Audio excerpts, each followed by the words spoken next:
इस चैप्टर में हमको पढ़ना क्या है। सबसे पहले हम जानते हैं पावर शेयरिंग होता क्या है, पावर शेयरिंग का ज़रूरत क्या है, what is the need of power sharing. हमारे देश में भी जो गवर्नमेंट है उसको हॉरिजॉन्टली प्लस वर्टिकली बांटा गया है। सबको अपना अपना काम दिया गया है, सबको अपना अपना पावर दिया गया है। पावर को क्यों दिया गया है? पावर अगर एक ही ऑर्गन के पास या सेंट्रल के पास या सिर्फ स्टेट के पास या सिर्फ जुडिशियरी को या सिर्फ एग्जीक्यूटिव को या सिर्फ लेजिस्लेचर को पावर दिया जाए तो क्या प्रॉब्लम हो सकता है, यही सब चीज़ हम लोग जानेंगे। यहाँ पर दो कंट्रीज़ का केस स्टडी किया गया है। आइए सबसे पहले हम लोग जानते हैं कि पावर शेयरिंग का आवश्यकता क्या है। In the democracy all the power does not rest with any one organ of the government and intelligent sharing of the power among legislature, executive and judiciary as well as central government and state government very important to design in the democracy. What is the meaning of that entire sentence? First of all, power sharing जो होता है वो किसी एक organ यानी कि किसी एक ऑर्गन, चाहे वो जुडिशियरी हो, चाहे वो लेजिस्लेचर हो, चाहे वो एग्जीक्यूटिव हो, या वो सेंट्रल गवर्नमेंट हो या वो स्टेट गवर्नमेंट हो, किसी एक के पास सारा पावर नहीं होना चाहिए। इसके लिए एक इंटेलिजेंट शेयरिंग, एक बहुत ही बुद्धिमत्ता से, बहुत ही तरीके से इसको बांटा गया है। कैसे बांटा गया है? एमॉन्ग लेजिस्लेचर यानी कि जो विधायिका होता है जो नियम बनाते हैं, एग्जीक्यूटिव यानी कि जो कार्यपालिका होता है, जो विधायिका नियम बनाते हैं संसद में, उस संसद से बने हुए नियम को समाज में एक तरह से सही तरीके से उसको एग्जीक्यूट करना, उसको पालन करवाना, सभी नागरिकों को समान हक दिलवाना, ये काम होता है एग्जीक्यूटिव का। और जुडिशियरी यानी कि न्यायपालिका, न्यायपालिका ये ड्यूटी होता है कि एग्जीक्यूटिव और लेजिस्लेचर किस तरह से काम कर रहे हैं, अगर उनके कामों में कोई असुविधा है या किसी खास वर्ग के लिए कुछ बनाया जाता है तो judiciary have the power to stop both of them. बात समझ में आ रही है? साथ ही साथ सेंट्रल गवर्नमेंट और स्टेट गवर्नमेंट का भी जो पावर होता है उसको भी बहुत ही इंटेलिजेंट तरीके से बांटा गया है। ये सारा चीज़ जो है आज हम लोग दो देश का केस स्टडी करके और समझेंगे। सबसे पहले हम लोग जानेंगे story of two democratic countries. दोनों ही डेमोक्रेटिक कंट्रीज है, एक है बेल्जियम, एक है श्रीलंका। दोनों ही डेमोक्रेटिक कंट्री है, लोकतांत्रिक देश है। बेल्जियम का अगर हम बात करें, बेल्जियम जो देश है वो उसके बारे में अगर हम थोड़ा सा जानते हैं, small country of Europe, Europe का एक बहुत ही छोटा सा देश है, स्मॉलर देन हरियाणा। हम लोग का जो हरियाणा एक स्टेट है उससे भी छोटा है। और ये बॉर्डर जो है वो बॉर्डर फ्रांस, नीदरलैंड, जर्मनी के साथ टच करता है। और इसका पॉपुलेशन जो है वो 1 करोड़ है, यानी कि हमारे हरियाणा से भी आधा है। अगर हम बात करें यहाँ कौन कौन से जाति निवास करते हैं तो 59% जो है वो फ्लेमिश है जो कि डच लैंग्वेज बोलते हैं, 40% वोलोनिया है जो फ्रेंच भाषा बोलते हैं, और 1% जो है वो बेल्जियम है जो कि जर्मन भाषा बोलते हैं। ठीक है। अब अगर बात करें बेल्जियम का जो कैपिटल है, कैपिटल सिटी कौन है? ब्रुसल। ब्रुसल का थोड़ा कहानी अलग है। क्या है कि 80% स्पीक फ्रेंच। अभी हम लोग देखें कि 40% लोग फ्रेंच बोलते हैं इंटायर बेल्जियम, बट अगर हम बात करें कैपिटल में तो 80% लोग फ्रेंच बोलते हैं, 20% लोग डच बोलते हैं, but majority Dutch in the country. लेकिन यहाँ पर 20%, अगर बात करें हम कैपिटल का तो कैपिटल में डच बोलने वाले लोग कम है, लेकिन अगर बात करें पूरे देश में तो डच बोलने वाले लोग ज़्यादा है क्योंकि 59% है, but minority in the capital. This led tension between the Dutch language and the French language. अब यहाँ पर प्रॉब्लम ये है कि कैपिटल में ज़्यादा लोग बोल रहे हैं लेकिन पूरे देश में कम लोग बोल रहे हैं, तो ये जो है एक कॉन्फ्लिक्ट हो रहा है, किसके किसके बीच में एक विवाद हो रहा है, डच बोलने वाले लोग और फ्रेंच बोलने वाले लोग। ये हमारा बेल्जियम का कहानी है, बेल्जियम का केस स्टडी है। अब अगर हम बात करें थोड़ा श्रीलंका का, श्रीलंका का क्या परिचय है? श्रीलंका भी एक आइलैंड नेशन है, चारों तरफ से पानी से घिरा हुआ एक देश है और हमारे तमिलनाडु से साउथ में पड़ता है। इसका पॉपुलेशन लगभग 2 करोड़ है। 2 करोड़ इसका मतलब जो हमारा हरियाणा का जो जितना पॉपुलेशन है उतना ही पॉपुलेशन श्रीलंका में है। अगर हम बात करें यहाँ पर मेजर सोशल ग्रुप, मुख्य जो सामाजिक वहाँ पर जो लोग हैं, या फिर जो अगर हम बात करें जाति, अगर बात करें धर्म, अगर बात करें तो लगभग सिन्हाला जो है, सिन्हाला 74% है। वो नॉर्थ में भी है, ईस्ट में भी है। लेकिन तमिल अगर बात करें, तमिल स्पीकर मात्र 18% है। उस 18% में श्रीलंकन 18% है और 13% इंडियन है, इंडियन तमिल। बहुत सारे लोग जो फोर फादर ऑफ तमिलनाडु से बहुत सारे लोग वहाँ पर गए थे प्लांटेशन करने के लिए, किसी अन्य अन्य काम करने के लिए, बाद में वहीं पर बस गए।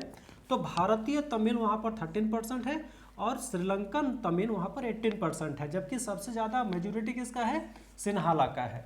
अब यहाँ पर बात करेंगे सिन्हाला जो है, सिन्हाला में मैक्सिमम लोग बुद्धिस्ट हैं और तमिल में जो है वो कुछ मुस्लिम्स हैं, कुछ हिंदू हैं और कुछ क्रिश्चियन है। ठीक है, अब यहाँ पर क्या होता है कि मेजोरिटी किसका है, मेजोरिटी सिन्हाला का है। अब मेजोरिटेनिज्म का मतलब क्या होता है, मेजोरिटेनिज्म का मतलब होता है बहुसंख्यकवाद, बहुसंख्यकवाद, जहाँ पर जो कास्ट ज़्यादा रहता है, जो जाति ज़्यादा रहता है, वो अगर अपने हिसाब से मनमानी करे, उसी को हम लोग कहते हैं मेजोरिटेनिज्म, यानी कि बहुसंख्यकवाद। Rule of group of the majority, यानी कि बहुसंख्यक लोगों के द्वारा अगर शासन चलाया जाए तो उसे हम लोग कहते हैं majoritarianism. And imply the power, exercise the power and who are part of the majority. कौन पावर बनाएंगे, पावर में कौन रहेंगे, जो मेजोरिटी में रहेंगे। उस पावर का पालन कौन करवाएंगे, जो मेजोरिटी में रहेंगे। अब सीधी सी बात है, अगर कोई मेजोरिटी में रहेगा तो अपने ही बारे में बात करेगा, फिर वो माइनॉरिटी के बारे में कम सोचेगा। यही हुआ था श्रीलंका में। अब श्रीलंका में क्या होता है कि श्रीलंका जो है वो इंडिपेंडेंट कब हुआ, 1948 में, हम लोग का देश से जस्ट 1 साल के बाद। Sinhala formed government and established Sinhali supremacy. वहाँ पर जो सिन्हाला था, सिन्हाला का संख्या ज़्यादा है, 74% है, इसलिए वही लोग सरकार बनाए और सिन्हली को ज़्यादा प्रमुखता दिया गया ऑन 1956। ठीक है, Sinhala become the official language. साथ ही साथ वहाँ का जो ऑफिशियल लैंग्वेज है वो सिन्हाला बन गया। और सिन्हाला बना तो बना, बट ये लोग क्या किया, डिसरेस्पेक्टेड तमिल लैंग्वेज। ये जो है तमिल भाषा को सम्मान नहीं दिए जितना होना चाहिए। इससे क्या हुआ कि government followed preferential policy that's favoured Sinhala. और जो सिन्हाला का जो सरकार बना वो जनरली वही सब नीति लागू किए जो सिन्हाला के फेवर में जाता है। ठीक है, इसका इम्पैक्ट क्या हुआ, इम्पैक्ट तो कुछ होना था। Gradually increased feeling of the alienation. अब लोगों में क्या हुआ कि सरकार के प्रति जो है विमुख हो गए, कौन, तमिल लोग। अब conflict between the Tamil and Sinhala. अब तमिल बोलने वाले लोग और सिन्हाला जो लोग हैं उन लोगों में एक विवाद हो जाता है। And Sri Lankan Tamil found parties. और विवाद जब हो जाता है तो ये लोग भी डिमांड किए कि हमें भी सरकार में आना है। सरकार में आना है तो सरकार में अगर आना है तो कैसे, फिर तमिल लोग भी अपने पार्टीज बनाने लगे। पार्टीज क्यों बनाए, क्योंकि वो लोग भी चाहते थे टू गेट सेम रिस्पेक्ट और Tamil as a official language, समान सम्मान मिलना चाहिए और तमिल भी जो है वो ऑफिशियल लैंग्वेज में शामिल होना चाहिए। साथ ही साथ एजुकेशन में भी हमें बराबर हक मिलना चाहिए, नौकरी में भी हमें बराबर हक मिलना चाहिए। और यही हक की लड़ाई लड़ते लड़ते soon so many parties of the Sri Lankan Tamil formed. और यही लड़ाई लड़ते लड़ते श्रीलंका में बहुत सारे तमिल पार्टी बन गए। अब जब तमिल पार्टी बन गए तो श्रीलंका में क्या होता है, अब होता क्या है कि श्रीलंका में एक सिविल वार शुरू हो जाता है। तो ये सिविल वार जब हो जाता है तो श्रीलंका में क्या बदलाव होता है ये हमें जानना है। साथ ही साथ हमें ये भी जानना है कि श्रीलंका में जो स्थिति हुआ क्या वही स्थिति बेल्जियम में भी हुआ। अगर बेल्जियम में वो स्थिति नहीं हुआ तो बेल्जियम में ऐसा क्या किया कि श्रीलंका जैसा स्थिति वहाँ पर नहीं हुआ। तो हमें अब नेक्स्ट टॉपिक क्या पढ़ना है कि accommodation of the Belgium. Belgium किस तरह से अपने आप को एकोमोड किया और श्रीलंका में जो सिविल वार हुआ, सिविल वार के बाद श्रीलंका का क्या हुआ, आगे हम लोग जानते हैं।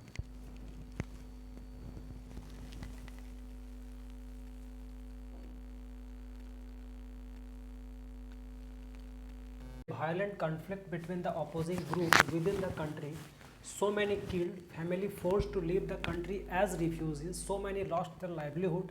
It ended in 2009 good records of the education, health and development, but the civil war has caused a terrible setback. हम लोग इसमें अभी चर्चा कर रहे थे कि दोनों डेमोक्रेटिक कंट्री, श्रीलंका भी डेमोक्रेटिक कंट्री, ब्रुसेल भी डेमोक्रेटिक कंट्री, लेकिन दोनों में क्या अंतर होता है। श्रीलंका का जो केस स्टडी हम लोग किए, श्रीलंका का केस स्टडी में स्थिति ऐसा आ जाता है कि देश में सिविल वार स्टार्ट हो जाता है। सिविल वार का कारण क्या होता है ये हम लोग पहले ही चर्चा कर चुके हैं। वायलेंट कॉन्फ्लिक्ट मतलब दोनों ग्रुप में, सिन्हाला में और तमिल में, दोनों में इस तरह से तनाव हो जाता है, इस तरह से कॉन्फ्लिक्ट विवाद हो जाता है कि लोग मारे जाते हैं। यहाँ तक कि जो तमिल लोग हैं या फिर सिन्हाला लोग हैं, उन्हें फोर्स किया जा रहा है कंट्री से बाहर जाने के लिए, रिफ्यूजी बना दिया जा रहा है। लोग अपना जीवन यापन खो रहे हैं।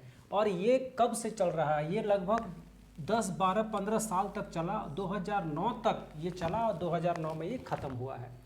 इसमें एक चीज़ अच्छा क्या है कि उसमें एजुकेशन, हेल्थ और डेवलपमेंट बहुत अच्छा हो रहा था। सिन्हाला जो है वो देश को चलाने के लिए जो भी पॉलिसीज़ हैं, देश को डेवलप करने के लिए जो भी पॉलिसीज़ है वो बहुत अच्छा था। लेकिन जो सिविल वार चल रहा था, दोनों ही अलग अलग कम्युनिटी के लोग, ये जो कारण था ये श्रीलंका के लिए बहुत ही एक टेरिबल सेटबैक था। मतलब डेवलपमेंट होने के बाद भी लोग उसको डेवलप नहीं मान रहे थे, कुछ ऐसा विकास नहीं हो रहा था। ये तो हम लोग पढ़ लिए श्रीलंका का केस। अब हम लोग पढ़ेंगे बेल्जियम का जो केस है वो क्या है। बेल्जियम का कहानी थोड़ा सा अलग है। अब इसी कहानी को अगर हम लोग अच्छे से जानते हैं तो हमें समझ में आएगा कि what is the importance of constitution. Constitution का जरूरत क्या है, कॉन्स्टिट्यूशन का महत्व क्या है, इससे हम लोग जानेंगे। सबसे पहले हम जानते हैं कि बेल्जियम के जो लीडर्स हैं टुक अ डिफरेंट पाथ, वो एक अलग रास्ता अपनाए। They amended the constitution between 1970 to 1993। ये लगभग 23 ईयर्स में ये लोग क्या किए कि एक कॉन्स्टिट्यूशन बनाए, और कॉन्स्टिट्यूशन को इस तरह से बनाए कि arrangement for everyone to live together, सब मिलकर शासन चलाना है, सब मिलकर काम करना है, ये था कॉन्स्टिट्यूशन। अब कॉन्स्टिट्यूशन का जो मॉडल था वो क्या था? सबसे पहला था कि Dutch and French speaking people shall be equal. देखिए, डच बोलने वाले लोग और फ्रेंच वाले लोग क्या होंगे? इक्वल होंगे इन द सेंट्रल गवर्नमेंट, केंद्र सरकार में। No single community can make decision, कोई भी एक आदमी, एक जाति, एक धर्म, एक कम्युनिटी कोई भी डिसीजन नहीं ले सकता है। This was the first thing जो कॉन्फ्लिक्ट नहीं होने दे रहा है। दूसरा क्या है कि many power given to state government, state government are not subordinate to the central government. मतलब बहुत सारा पावर जो है वो स्टेट गवर्नमेंट को दिया गया, और स्टेट गवर्नमेंट जो है सेंट्रल गवर्नमेंट का सबऑर्डिनेट सेंस की क्या होता है कि सेंट्रल गवर्नमेंट के इशारे में वो काम नहीं करेगा। He has the main power, he has the on power, इसका अपने पास शासन करने का पावर है, ये दिया गया कॉन्स्टिट्यूशन से। Brussels have separate government which both the communication have equal representative. Representative का मतलब क्या होता है कि डच लोग भी इसमें शामिल थे, फ्रेंच लोग भी इसमें शामिल थे, सबको समान रूप से प्रतिनिधित्व करने का मौका मिला था। French speaking in the state government but Dutch speaking in the central government. Central government में किसको ज़्यादा मौका दिया गया था? डच को। वहीं स्टेट गवर्नमेंट में किसको ज़्यादा मौका मिला था? फ्रेंच को। इस तरह से दोनों को ही सरकार में शामिल किया गया, दोनों में कोई विवाद नहीं है। Community government chosen by the local language, और जो कम्युनिटी गवर्नमेंट होता है, जो निचले स्तर का सरकार होता है, निचले स्तर का जो शासन चलाया जाता है, उसमें लोकल लैंग्वेज बोलने वाले लोगों को ज़्यादा प्राथमिकता दिया गया। लोकल लैंग्वेज में तीनों को शामिल किया गया, जिसमें डच भी था, जर्मन भी था और फ्रेंच भी था।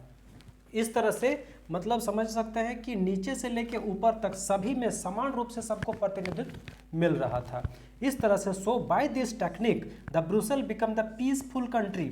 अब ये जो ब्रुसेल है, जो बेल्जियम का जो कैपिटल सिटी है, वो क्या बन गया? एक शांति प्रिय देश बन गया। लोग बहुत ही अच्छे से मिलजुल कर रह रहे थे, और यही कारण है कि ब्रुसेल जो है वो हेड क्वार्टर बन के यूरोपियन यूनियन का, पूरा यूरोपियन यूनियन का नज़र इस देश पर पड़ा। ये देश किस तरह से इतना शांतिपूर्ण तरीके से देश को चला रहा है। यही कारण है कि बड़े बड़े जो ऑफिस हैं वो ब्रुसेल में खुलने लगा। तो इस पूरे चैप्टर्स में हम लोग ये जाने कि किस तरह से डेमोक्रेटिक कंट्री में कॉन्स्टिट्यूशन का क्या रोल होता है, कि अगर कॉन्स्टिट्यूशन के द्वारा अगर सरकार चलाया जाए, देश चलाया जाए, तो किसी भी धर्म का, किसी भी जाति का, किसी भी तरह का विवाद नहीं होगा। चैप्टर कैसा लगा?